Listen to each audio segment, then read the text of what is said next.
Campomarcio, le paludi del degrado. Oggi il parco di Vicenza è ancora l'outlet veneto della droga. Eroina, cocaina, marijuana a prezzi stracciati, clienti da tutto il nord-est, da tutta la provincia. L'ultimo è arrivato in treno alle 4:30 del pomeriggio, poi con la sua valigia si è spostato davanti all'ingresso della stazione delle Corriere e qui ha acquistato 2 palline di eroina. Le telecamere di sicurezza hanno immortalato il momento preciso in cui il viaggiatore ha pagato la droga con una banconota consegnata al pusher, che poi si è allontanato rapidamente. Troppo velocemente per essere bloccato, ma l'occhio elettronico ha visto tutto. La videosorveglianza serve molto. Noi facciamo un'azione di controllo del territorio attraverso un nucleo speciale, quello dei NOS, i quali individuano e segnalano alle pattuglie antidegrado come intervenire.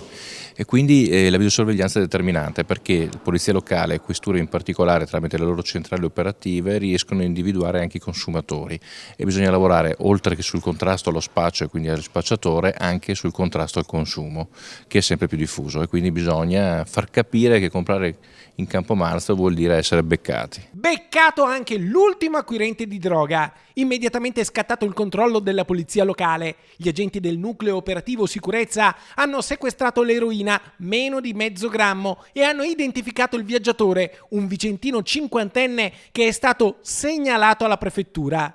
Questa è la dimostrazione che oggi Campomarzo è ancora marcio, ma la guerra al degrado dà i suoi risultati. Non più tardi di ieri, per la prima volta, l'ordinanza del prefetto di Vicenza ha colpito.